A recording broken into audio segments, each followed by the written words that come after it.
What's up, guys? Welcome back to the channel. 2021 is over, and as the years gone by, I decided to, look back at some of the albums that had an impact to me. Some of the albums that I really hold dear to my heart, and I was able to come up with about 20 albums from 2021, guys. Without further ado, let's quickly start. On number 20, I have Witness by Vola. With Witness, Vola demonstrates how well they have, mastered their distinctive blending of aggressiveness, technicality, and, heaviness with a contrasting melodic and subtle components, leaving room for many surprises and unexpected twists throughout the album. Really, these guys are keeping it fresh and intriguing. The next on my list is number 19, Chevelle Niratias. Niratias is an album that really stood out, by Chevelle. One of the albums that I would rate one of the best albums that Chevelle has ever released so far. These guys opened Niratias, with the sludgish stoner and doom metal waves of distortion of the instrumental track, Veroct, and the track absolutely rips, demonstrating fiery riffs and varying passages, and furthermore the tones that the band is channeling across this blend of guitar, bass, and drum sounds is really absolutely fantastic. And on number 18, I have A Kingdom Below by Broken Glass Sanctuary. Holy shit, I just can't go without talking about these guys. These guys are heavily underrated in my opinion. Still an up and coming band, but these guys, came up with an album last year that just blew my fucking mind. A Kingdom Below is an album that really slaps, and these guys, showed with this album that they're not here to play at all. And this album spits fire. The heavy groove and thundering vocals that accompany the album, along with a fucking heavy drum work, all blending harmoniously. Holy shit. To produce such a masterpiece is just something that I cannot go over without talking about.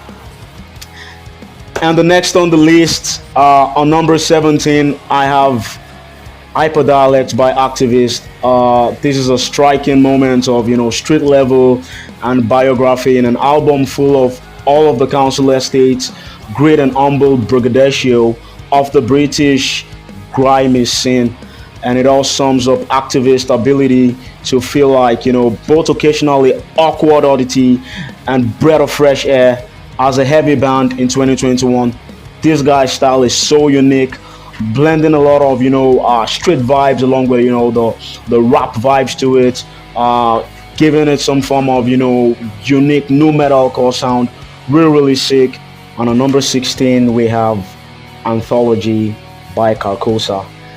This is a band, it will surprise you guys, that I recently bumped across, and these guys have been around for a while. I actually knew their vocalist through YouTube. He's a YouTube content creator. A lot of you guys must know him. His name is Andrew Bayena. Really popular in the metal community. Makes amazing, YouTube content that's related to metal. And I had no idea that this guy also has a band until recently, when I saw one of his posts on Instagram, and I decided to check the band out, and this guy slapped me right in the face with awesomeness. Holy shit, I was blown away. Fuck. And this album is a very good way to start. These guys really killed it. They showed a lot of power in this album, and the fascinating thing is that I've always wondered what it is about the name Carcosa. It's pretty catchy. But then I came to the conclusion that the name probably has to do with an introspection, of the band, and showing the best of their sound. And these guys really killed it. This is pure power, pure perfection, absolutely incredible. These guys are fucking phenomenal. From the first piece of the song to the last, every song in that album fucking slaps. And my favorite song from that album is Vermin. Really sick. You guys should check it out. Something that I really noticed that stood out from the album, apart from the breakdowns, was the vocals. The vocals was really crazy, a lot of relentless energy, brutality as well. Andrew Bayana is really killing it. Kudos to the guy for doing a great job with this band. And on number 15, I have Escape of the Pheonix by Evergrey. Evergrey style has always been more of a melancholic and an emotional kind of progressive metal, and it's really evident in this new album. Beginning with their opener, which is Forever Outside, it's very very heavy and intense, yet melodic, effectively setting the tone for the rest of the record. I kind of fell in love with this album on first listen, and this was an album that was actually recommended to me. It's not an album that I, discovered myself. It was recommended to me by my metalhead buddy. His name is Roland, and he just sent me the link to my WhatsApp and was like, "Hey, dude, you should check this out."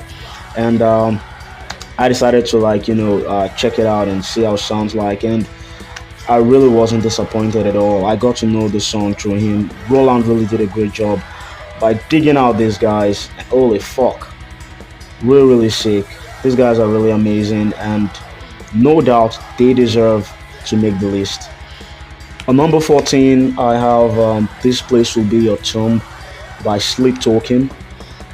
This is a band that is very very uh, prescient and distinct with their style. They don't have time to waste. They just give it to you straight. There's a band that really really know what they're doing in the metal scene. Following from the ambitious variety of 2019 Sundown, there's a new sense of otherworldly cohesion to this new album. It has a dense atmosphere, and a cling that you'd like, something that is like a tar smeared all over your body. Just perpetuates this newly woven silky feeling. And I just feel that the record is very very indescribable, very unique in sound. I feel like it is a deep glimpse into the magical universe that Sleep Token exists, in my opinion, guys. This is an album that I don't even know the best word to describe it. Really really incredible. No doubt this album deserves to make the list. And my favorite song from this album is Alkaline. Very very good song. You guys should check it out. And on number 13, I have Comatose by Ghost Iris. Holy shit. Damn. Ghost Iris has brought the hit all the way from Copenhagen with Comatose. The mix is very, very heavy and, dominating, yet it is undeniably gorgeous in some of the choruses. The effective and, natural mix just, kind of like gives it some form of different in metal style, and has proven to be of massive benefit in showing off the confidence that this band really possesses. These guys never disappoint, right from their older stuff down to the recent one they released last year. Really really sick. Comatose really deserve to make the list. You guys should really check these guys out. These guys are really really fucking phenomenal. If you don't know the band, you can really start with this album and you'll be blown away, guys. And on number 12, I have Bleed the Future by Archspire. Whoa. For Bleed the Future, it is a special record, proving once and for all that there's this technical extreme music that doesn't have to be so monotonous or indecipherable, or like a lot of other bands out there who are pretty generic, kind of like creates. I feel it's just not a massive noise. I feel it can be a fleet of foot fun and inspired form of melody. I feel like all his vocals in this album really stood out. The uniqueness in his vocals. No wonder this guy made the best vocalist of the year. Really really sick. All his vocals is something that honestly no metal vocalist out there can match, for real. This guy is like the best metal vocalist to ever exist in this generation. Really, really sick album. Number 11, I have Vile Genesis by Inferi. Holy fuck. Vile Genesis reaps the rewards of a very, very, practiced and, focused approach.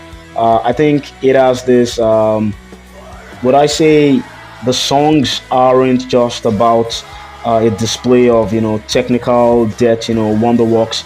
I feel there is a lot more relentless, energy and deep messages to every song from the album. Really, really good album.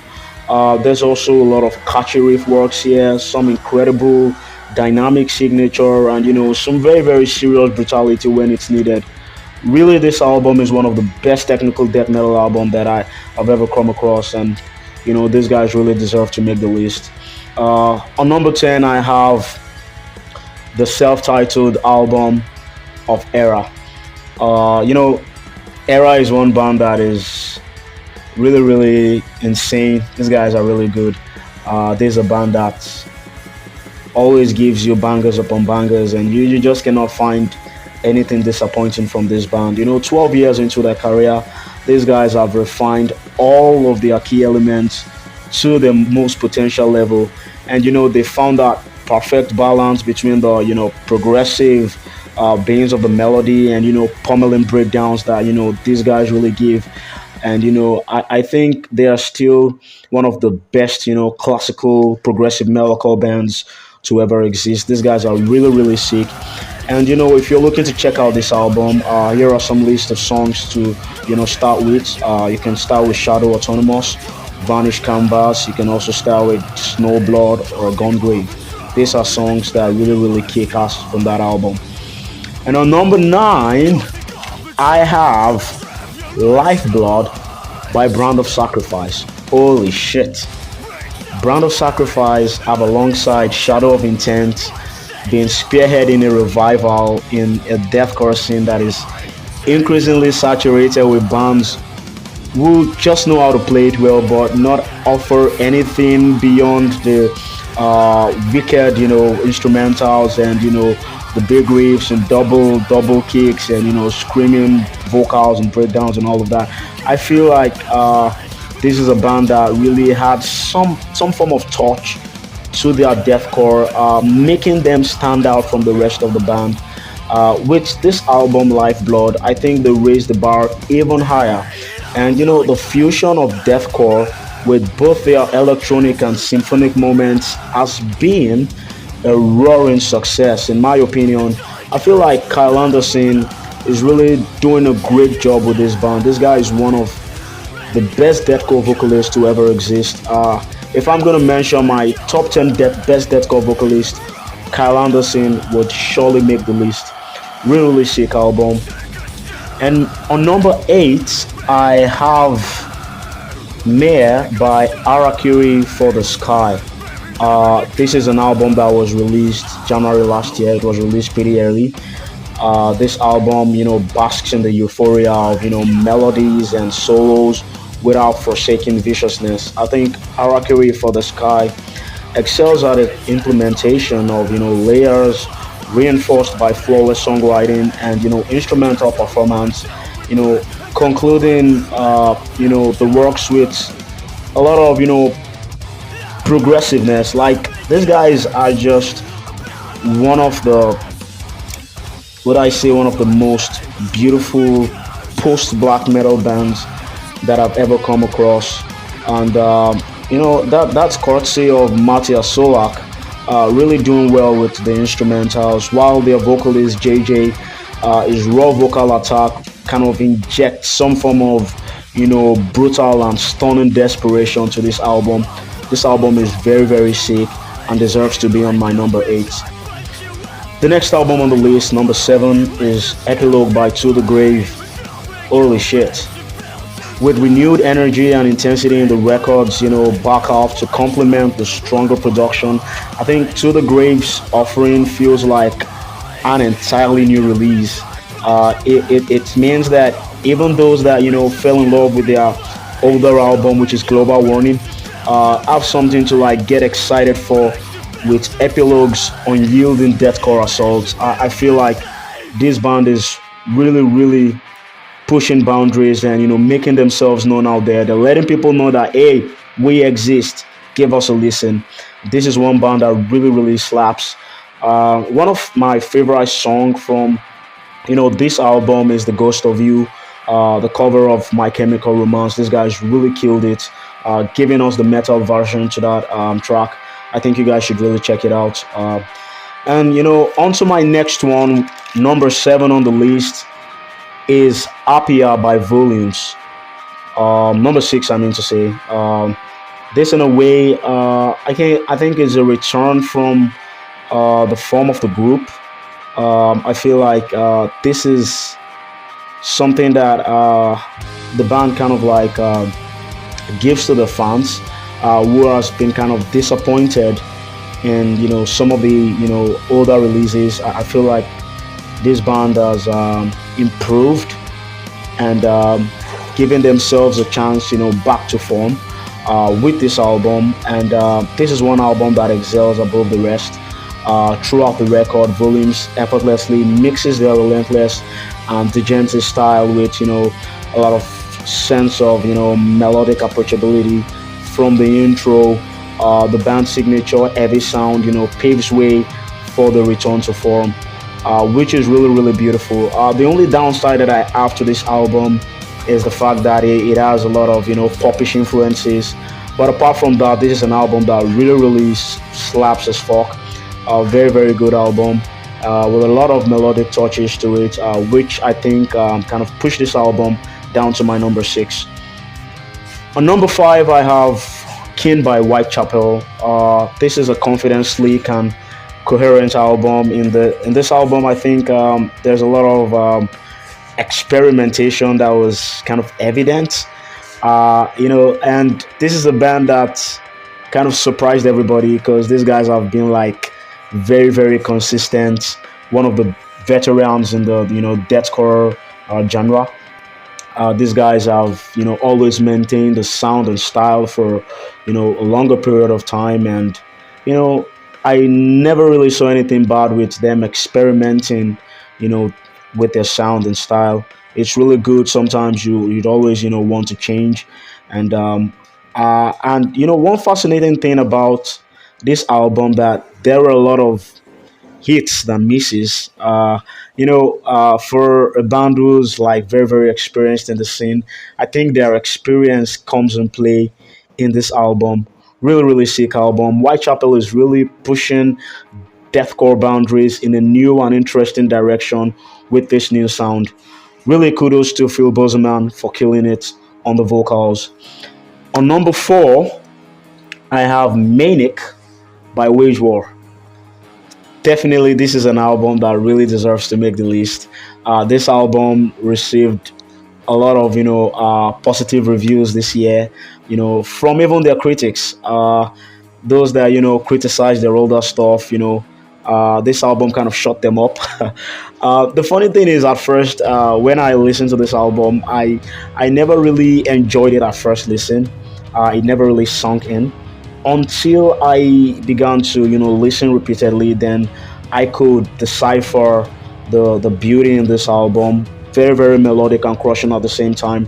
Very good album, and no doubt really deserves to make the list. Number 3, I have Graveyard Conversion by Carnifex. Holy shit. This is an album that is an enjoyable, punishing release from Carnifex, for real.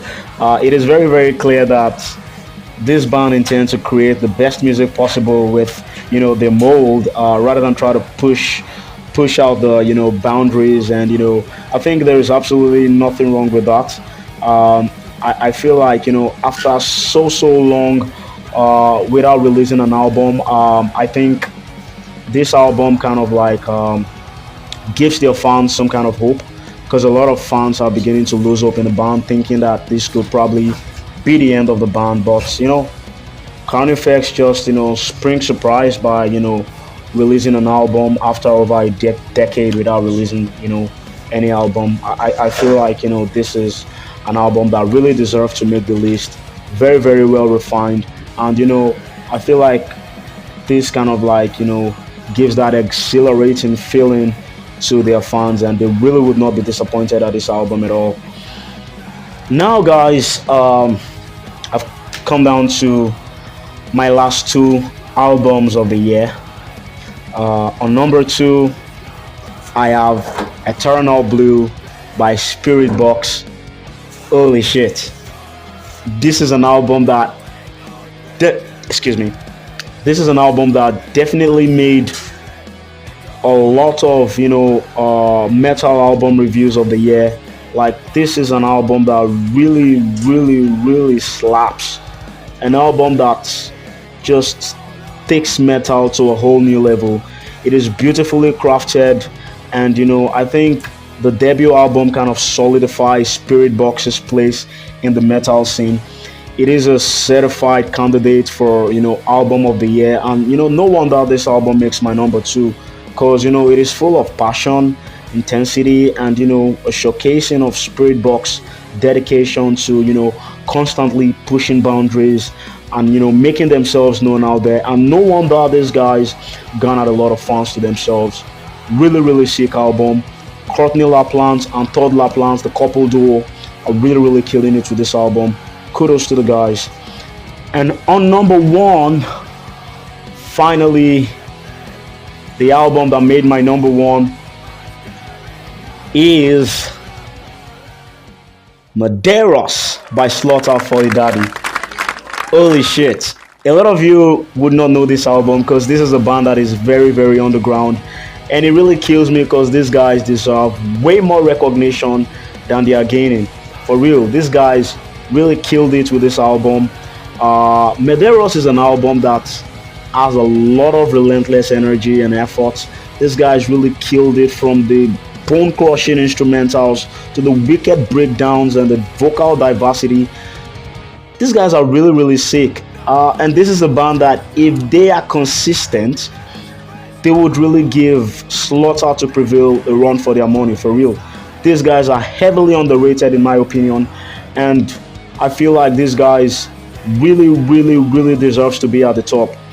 If you've not listened to this album yet, you are really missing out. You should check this album out, guys. This album will fucking blow your mind, guys.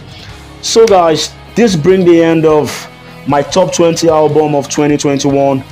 Thank you guys so much for tuning in. If you stayed up to the end, I really, really appreciate it. If you're new to my channel, guys, and you love my content, I would really appreciate you taking your time off to hit that subscribe button, guys. It would really, really mean a lot to me. And also smash the like button and turn on post notifications to receive notifications on any new videos that I drop, guys. Until next time, guys, have a lovely day.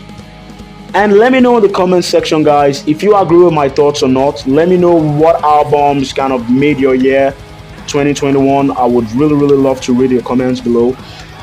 Until then, guys, have a lovely day. Catch you in my next video. Peace.